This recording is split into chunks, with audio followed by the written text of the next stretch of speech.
আসসালামু আলাইকুম, welcome to আলহামদুলিল্লাহ এগ্রো। আমি মাইশা, আশা করি সবাই খুব ভালো আছেন। আলহামদুলিল্লাহ আমিও খুব ভালো আছি। ভোরের আলো ফোটার আগেই শুরু হয়ে যায় খামারের কাজ। চলুন দেখে নেই একদিনে সকালে খামারের ব্যস্ততা কেমন হয়। অনেক দিন পর রহমতের বৃষ্টির পর আজ সকালটা মনে হয় একটু সূর্যের আলো দেখতে পাবো। খামারের সকালটাই শুরু করি আমার পছন্দের এই কবুতরগুলো দিয়ে। এদেরকে সকালবেলা ছেড়ে দিয়েই আমাদের খামারের কাজটা শুরু হয়। তারপরে ছাগলগুলোকে গোয়াল থেকে বের করে খোলা বাতাসে নিয়ে যাই, অর্থাৎ অন্য একটি খামারে যেখানে এরা সকাল থেকে বিকাল অবধি থাকে। আমরা প্রথমে খাসি ছাগলগুলোকে বের করি, তারপর আস্তে আস্তে মা এবং বাচ্চা ছাগলগুলোকেও বের করে তাদের যে নির্দিষ্ট খামার আছে ওইখানে বেঁধে দেই। এই সবগুলোই হচ্ছে মা ছাগল। এদেরকে আমরা নির্দিষ্ট একটা মাচার ওপর রাখি যেন এদের ঠান্ডা বা সর্দি না লেগে যায়। সেজন্য আমরা আমাদের খামারের প্রত্যেকটা ছাগলগুলোকে এরকম মাচার ওপর রাখি। আপনারাও চেষ্টা করবেন সবগুলো ছাগলকে এরকম মাচার ওপর রাখার জন্য, তাহলে ছাগলগুলো আলহামদুলিল্লাহ সুস্থ থাকবে।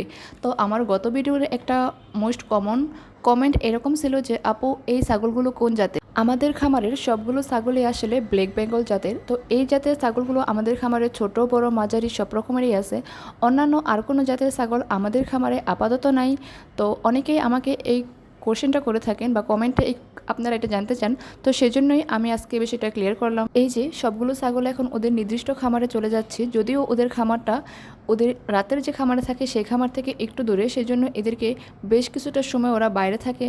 তারপর এটা হচ্ছে আমাদের গোয়ালেরই একটি অংশ, যেখানে আগে আমরা ষাঁড়গরুগুলোকে রাখতাম। তো আপাতত আমাদের খামারে কোনো ষাঁড়গরু না থাকায় এখানে আমরা বর্তমানে সদ্য মা হওয়া মা ছাগলগুলোকেই রাখি। তারপর এটা হচ্ছে আমাদের লেয়ার মুরগির পরিত্যক্ত যে খামার, যেখানে আমরা সব ছাগলগুলোকেই রাখি। মা ছাগল থেকে শুরু করে খাসি বকরি সব রকমের ছাগলই আমরা এখানে রাখি।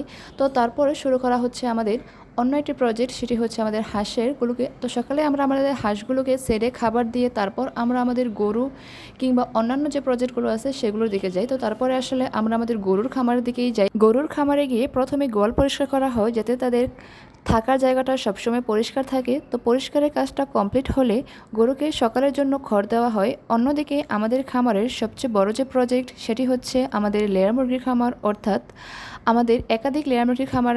আলহামদুলিল্লাহ খামারের অর্ধেক লোক ভোর হতেই লেয়ার মুরগির কাজ শুরু করে, অর্থাৎ প্রথমে রাতের যে পানিটা থাকে সেটা আমরা সকালে পরিষ্কার করে ফেলি। তো রাতের পানিগুলোকে আমরা কিন্তু ফেলে দেই না, সেটাকে আমরা পরবর্তীতে আমাদের গরুর গামলায় দিয়ে থাকি, যেটা পরবর্তীতে গরুকে খড় খাওয়ার পর দেওয়া হয়।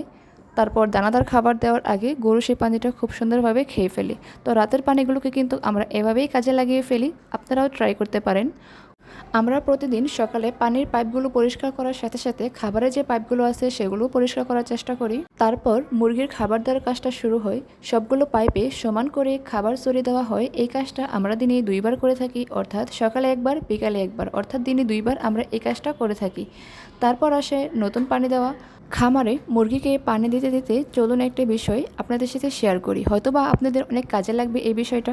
মুরগির অভ্যন্তরীণ পরজীবী দমন করার জন্য আমরা এই ওষুধটা ব্যবহার করে থাকি। তো অনেক সময় দেখা যায় যে দেশি মুরগি কিংবা অন্যান্য যে খামারের মুরগিগুলো আছে সেদেরকে পরজীবী বা বিভিন্ন উকুন টাইপের অনেক রকম ছোট ছোট পোকা টাইপের কিছু দেখা যায় মুরগির শরীরে। তো সেটা দমন করার জন্য আসলে আমরা এই অ্যাসিমিক 1% ওরাল সলিউশনটা ব্যবহার করে থাকি। আপনারা কিন্তু চেষ্টা করতে পারেন। তারপর শুরু হয় ছাগলের জন্য খাবার তৈরির কাজটা। তো দানাদার খাবারের সাথে তাজা ঘাস মেশানো হয়।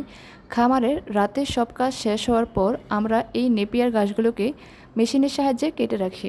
তারপর সকালে বড় কোনো গামলার মধ্যে এই খাবারের মিশ্রণটা তৈরি করা হয়। আমি গত ভিডিওতে এই খাবারের মিশ্রণ তৈরি করানো দেখানো হয়েছে।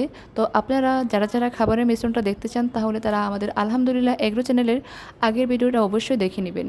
আপনাদের সুবিধার জন্য আমি এই ভিডিও ডেসক্রিপশন বক্সে অবশ্যই গত ভিডিওর খাবারের মিশ্রণ তৈরি করার যে ভিডিওটা ছিল এটার লিঙ্কটা আমি এই ভিডিও ডেসক্রিপশনে দিয়ে রাখবো। আপনারা যারা যারা দেখতে চান তারা অবশ্যই সেটা দেখে নেবেন। খাবার তৈরির পর ছাগলগুলোকে দেওয়া হয় আর তারা মজা করে সকালে নাস্তা খেয়ে নেয়।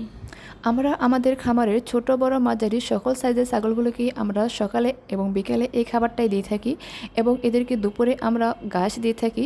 সব ছাগলগুলোকে আমরা এভাবে প্রতিদিন টাইম মেনটেন করে এবং সঠিক খাদ্য ব্যবস্থা মেনটেন করে তাদেরকে দিয়ে থাকি। রুচি পরিবর্তনের জন্য আমরা শুধু এই খাবারটাই নয়, আমরা আরও একটি দানাদার খাবার তৈরি করি, সেটাও আমরা ছাগলকে বা কিংবা গরুকে দিয়ে থাকি। সেই খাবারের মিশ্রণটা একটু এক্সপেন্সিভ বা ব্যয়বহুল হওয়ার কারণে আমি সেটা শেয়ার করলাম না। যদি আপনারা চান তাহলে সেটাও আমি আপনাদের সাথে শেয়ার করতে পারি। গত ভিডিওতে আমার এক ভাইয়া আমাকে কমেন্ট করেছিল এরকম যে, আপু ছাগলগুলো কি খাবারগুলো খেয়েছিল? এই যে আসলে এটা হচ্ছে পরবর্তীতে একটি ভিডিও। কেন খাবে না? ছাগলগুলো মজা করে সবগুলো খাবার সুন্দর করে খেয়ে নিয়েছিল। আমাদের খামারে নতুন করে আরও একটি প্রজেক্ট যোগ হয়েছিল, সেটাও আমি আপনাদের সাথে শেয়ার করেছিলাম। এই যে এগুলো হচ্ছে আমাদের লেয়ার মুরগির বাচ্চা। তো এইখানে এই বাচ্চাগুলোকে সার্বক্ষণিক পর্যবেক্ষণে রাখতে হয়, এদের খাবার পানি ঠিক আছে কিনা, লাইটিং ব্যবস্থা ঠিক আছে কিনা এবং বাচ্চাগুলোর অ্যাক্টিভিটিস ঠিক আছে কিনা। তাই এদেরকে সবসময় আমাদের পর্যবেক্ষণে রাখতে হয়। যদি বাচ্চা পালনের কোনো টিপস আপনাদের জানার ইচ্ছা থাকে তাহলে অবশ্যই আপনারা সেটা কমেন্টে জানাতে পারেন। তাহলে অবশ্যই আপনাদের কমেন্টের উত্তর আমি দেওয়ার চেষ্টা করব। চলুন আবার গরুর খামারে যাওয়া যাক। গরমের দিনে গরুকে সকালে গোসল করানো হয়, এতে তাদের আরাম লাগে এবং পরিষ্কার থাকে। গোসলের পর গরুকে দেওয়া হয় দানাদার খাবার, যেটা তাদের শক্তি ও স্বাস্থ্য ভালো রাখতে সাহায্য করে। আমাদের খামারে সবগুলো গরুই আসলে দেশি গরু এবং এখানে যে কটা গরু আছে সবগুলোই আসলে মা গরু। তো কিছু গরু আছে নতুন প্রেগনেন্ট হয়েছে, আর কিছু গরু আছে যাদের বাচ্চা বা বাছুর আছে। আমরা আমাদের সকালে গরুকে যে দানাদার খাবারের মিশ্রণটা দিয়ে থাকি সেটা যদি আপনারা জানতে চান কিংবা আপনারা যদি চান তাহলে সেটা আমি একটা ভিডিও আকারে দেখাতে পারি। অবশ্যই যদি আপনাদের প্রয়োজন হয় তাহলে অবশ্যই আপনারা সেটা কমেন্টে জানাবেন। গরুকে খাবার দেওয়ার পর খামারের সকালের কাজের চ্যাপ্টারটা শেষ হয়, তারপর সবাই নিজেদের নাস্তা করে নেয়। আর নিজেদের নাস্তা করার পর কেউ চলে যায় খামারের বাইরে ঘাস কাটার জন্য, আর কেউ চলে যায় খামারের ভিতরে মুরগির ডিম সংরক্ষণ করা কিংবা খাবার ট্রেনের সমান করে দেওয়ার কাজটা করে থাকে। তারপর এই ছিল আমাদের নিজেদের খাবারের বন্দোবস্ত। তো ভিডিওটি কেমন লাগলো অবশ্যই আপনারা সেটি কমেন্ট করে জানাতে বলবেন না। এরকম ইনফরমেটিভ ভিডিও পেতে অবশ্যই আলহামদুলিল্লাহ এগো চ্যানেলটি সাবস্ক্রাইব করে পাশে থাকুন। Thank you, by.